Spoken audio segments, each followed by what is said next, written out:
Buenos días a todos, saludos, quien le habla el doctor Ricardo Antonio Royo Smith. Es un placer para mí poder conversar con ustedes en la mañana de hoy un poco de las medidas cautelares personales y las medidas cautelares reales y sus condiciones con relación a la diferencia entre una sentencia de condena, donde hay un acuerdo de pena, y cómo se distinguen de las revisiones de medidas cautelares posteriores.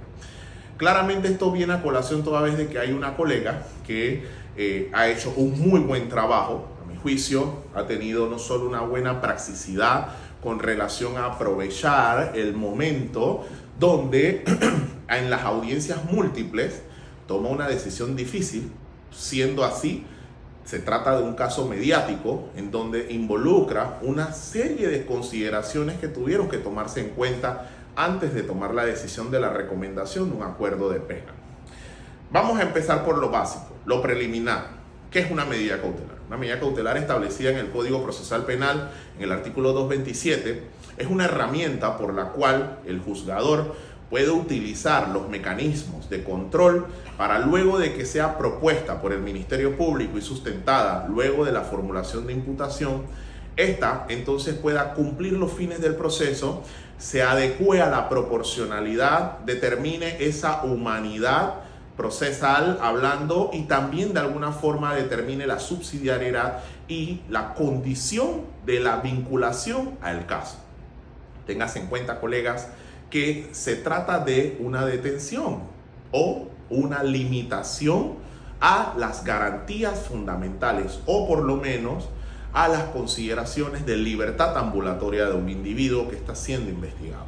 Pero no perdamos de vista que hay muchas cosas que se tienen que tomar en cuenta y una de ellas es, uno, el derecho o la garantía fundamental de la presunción de inocencia. Téngase en cuenta que la presunción de inocencia es un efecto que gana valor hasta que un tribunal de juicio colegiado responsabilice penalmente al individuo que ha sido indiciado y posterior imputado. Esta investigación tiene que recaudar una serie de elementos de convicción, elementos probatorios que determinen de alguna forma no solo el grado de responsabilidad, sino cómo acercamos esa posible responsabilidad librando de absoluta duda o por lo menos en su gran mayoría. También tenemos que tomar en consideración que una investigación depende también del tipo penal que se imputa. Es decir, no es lo mismo un proceso donde se está involucrando pandillerismo, que involucra ciertas características especiales, a un proceso donde se está desarrollando una violencia doméstica, en donde la prueba sumaria es la víctima y se tratan de riesgos procesales distintos, o en este tercer caso en particular que se trate de delitos contra el patrimonio económico y que este entonces involucre un robo agravado en una gasolinera o con arma de fuego. Lo cierto es que estos tres tipos penales son distintos y como su propia palabra lo menciona, se verifican ciertas características que dependen no solo del juzgador y su valoración preliminar y muy prematura, sino también cuál es la manera de arraigar a este individuo para que el proceso no gane una mora judicial, que es lo que ocurría en el sistema inquisitivo. Téngase en cuenta, colegas, que hay muchas situaciones particulares que se tienen que verificar y una de ellas es el grado potencial de vinculación, esa proporcionalidad con relación a la posibilidad de una pena a imponer y que se compruebe la conducta. Un abogado litigante, un defensor público, tiene que tener en relación a estos elementos de convicción, no solo la vinculación, no solo los escenarios donde se van a verificar los aspectos puntuales que materializan el comportamiento, la conducta, sino que asimismo también tiene que verificar cómo estas herramientas sirven para los fines del proceso y tampoco limitan en su totalidad dependiendo del grado de vinculación. Claramente un licenciado en Derecho y Ciencias Políticas, que es un abogado litigante, está preparado para poder verificar el alcance de las consecuencias que puedan ocurrir producto de esta investigación y cómo estas consecuencias pueden alcanzar entonces a este individuo y verificar en esa balanza qué conviene más, qué verifica mejor para poder entonces tomar una decisión. Algo importante que destacar, colegas, es Un acuerdo de pena no lo decide un abogado litigante. Un acuerdo de pena, un acuerdo de pena no lo determina un abogado litigante. Un abogado litigante tiene el papel de evaluar tu carpetilla, determinar el grado de vinculación y dar recomendaciones en base a su experticia, en base a sus consideraciones. Pero al final del día es el imputado el que toma su decisión. Y precisamente por eso al momento del control horizontal, el juez de garantía determina puntualmente una serie de prácticas, preguntas, las cuales permite que de alguna forma pueda dejar libre de toda duda que existe por lo menos la mínima pizca de inseguridad por parte de este imputado que está tomando el acuerdo de pena. Por muchas razones, vamos a irnos a las principales, aquellos que somos litigantes de todos los días en los tribunales. La principal son las situaciones de nulidad, situaciones de nulidades que involucran que si el juzgador no tomó en cuenta todos los aspectos que pudieran librar de esa inseguridad a este imputado y si no se valoraron garantizar sus garantías procesales. O sea, lo que quiero aterrizar con esto es que la idea de un acuerdo de pena no es una idea meramente determinante sobre que un abogado litigante llegó y determinó por el cliente su responsabilidad. Absolutamente.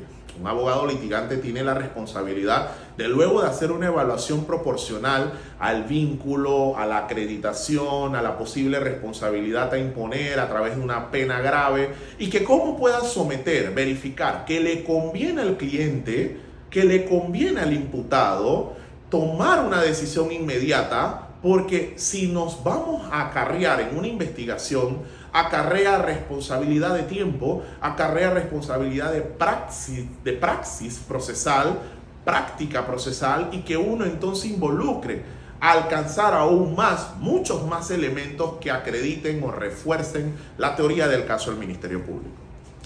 Algo muy responsable que debo decir, y más allá de que se trate de una colega, y más allá de que se trate de un abogado, esta es una discusión de nunca acabar. Que si el imputado se dejó llevar, que si hubo una mala decisión. Al final del día somos profesionales del derecho y como tal estamos obligados a tener que tomar las mejores decisiones en aras a nuestro servicio ofrecido.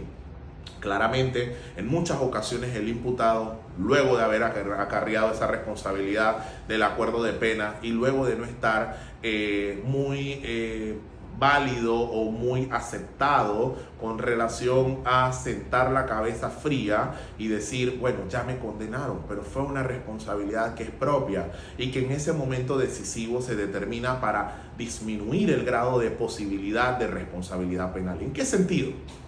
Obviamente, si hay un proceso que tiene 2 delitos imputados y que podrías estar enfrentando alrededor de 15 a 18 años de prisión en un juicio oral, involucra también el gasto procesal de abogados litigantes, involucra también el tiempo que va a transcurrir. Todos estos aspectos tienen que ser tomados en consideración por el litigante y ahí es donde aterriza entonces la recomendación. Poder ahorrarnos todo ese tiempo vale la pena. Vale la pena en el grado de vinculación, vale la pena en el grado de pruebas que acreditan esa responsabilidad y cómo podemos entonces disminuir el golpe que va a recibir ese cliente. Claramente el abogado no es responsable del final, el responsable del final es el propio cliente porque él es el que tiene que tomar la última palabra y la decisión basada en la información recibida por parte del litigante. Entonces, una medida cautelar en este orden es distinto a una responsabilidad acreditada por un acuerdo de pena. Una medida cautelar, a pesar de que involucra, al parecer, para un civil convencional, las mismas consideraciones, porque está prendido en un centro carcelario, está limitado de su libertad ambulatoria, pero una medida cautelar tiene que ver con rasgos de herramientas procesales para que el tribunal pueda mantener la continuidad efectiva de un expediente. En cambio, una responsabilidad acreditada por un acuerdo de pena, donde se le pregunta al imputado puntualmente, ¿usted acepta los cargos que se le penalizan y se le responsabilizan? ¿Y sabe usted que eso va a traer como consecuencia una responsabilidad penal a usted? Esas son aclaraciones que hace el Tribunal de Garantías para poder validar que la persona que está tomando la decisión sabe el alcance de la gravedad, sabe hasta dónde va a llegar este alcance de la gravedad y cómo va a repercutir en su propia libertad ambulatoria. Eso no es una responsabilidad de un abogado litigante. No es responsabilidad de un abogado liquidante acreditarse esa propia responsabilidad de la decisión, es una recomendación. Y como toda recomendación, claramente una condena producto de una responsabilidad acreditada en un acuerdo de pena es distinto a una medida cautelar, porque en una medida cautelar todavía se presume tu inocencia, todavía hay una presunción que permite que la defensa pueda acreditar su teoría del caso a través de elementos investigativos. Pero un acuerdo de pena que acarrea una responsabilidad penal es una sentencia que luego de pasar su término queda en sentencia en firme, que procura una aceptación, que procura una responsabilidad. Mal podría entonces una influencer, mal podría entonces una persona, luego de haber pasado por este filtro crítico, radicado en la percepción del juzgador de garantías, decir ahora que a ella le dijeron que aceptara la responsabilidad, que a ella le dijeron que tenía que tomar en cuenta esa responsabilidad. Absolutamente negado, absolutamente nulo, absolutamente irresponsable y absolutamente lamentable. ¿Por qué? Porque el caudal probatorio que existía en un proceso en particular era tan enorme que claramente la responsabilidad iba a ser muy grave. Era mejor discutir y lograr un acuerdo de pena, en este caso 60 meses, que permite para todos los litigantes activos en el sistema lo que se llama un subrogado penal, que es el reemplazo de la pena corta privativa de libertad. Y que a pesar de que lo haya concedido una juzgadora con unos muy buenos elementos característicos y que haya sido rechazado y revocado por parte de un tribunal de apelaciones, que cada tribunal de apelaciones, los respeto muchísimo, tienen sus consideraciones, no es indicativo de que no se pueda volver a peticionar. La abogada logró lo mejor de este caso y lo mejor era lograr los 60 meses con el acuerdo de pena a través de ello. Y que al final del día lo puede peticionar ya sean 15, 20, 30 veces hasta que se logre, porque esa es la ley. Les voy a ser honesto, hay una clara diferencia entre una detención preventiva por ser una medida cautelar y una detención por tener una responsabilidad de condena. Claramente hay una diferencia enorme que permite entonces que uno pueda hacer un análisis mucho más procesal. Nuestras recomendaciones a la colega fueron muy claras. O sea, en primer lugar, hay muchos civiles que no manejan la jerga jurídica, que no manejan la técnica y que claramente van a tener su opinión, cosa que debemos de respetar en todo momento. Somos personas de leyes, somos personas de opiniones. Sin embargo, no es lo mismo una opinión civil que una opinión jurídica.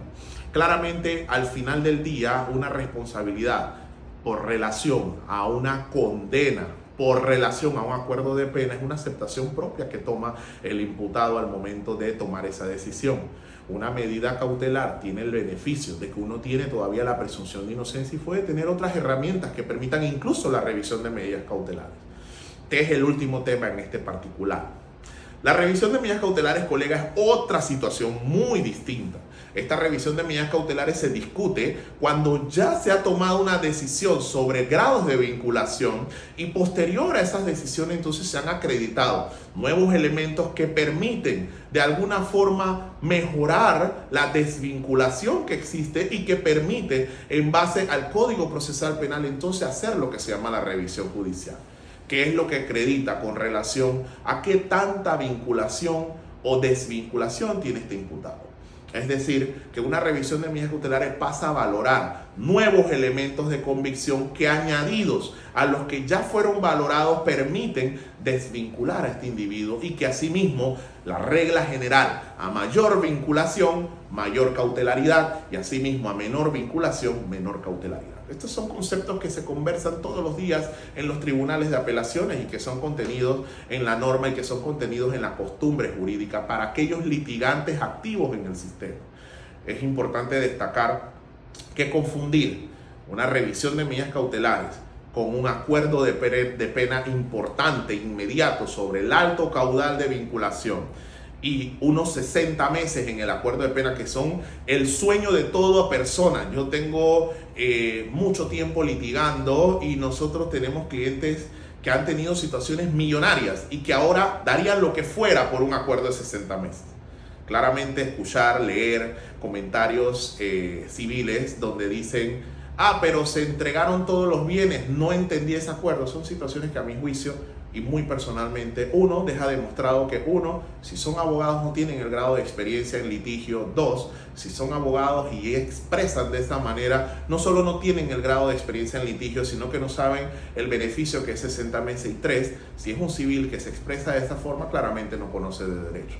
Lo cierto es que lo profesional del derecho no se aprende en la universidad, no se aprende con 5 años de carrera, no se aprende con 5 años de ejecución, se aprende con experiencias, con mucho tiempo en los tribunales, con mucho tiempo en los estrados, con mucho tiempo argumentando estratégicamente buscando el mejor beneficio del cliente.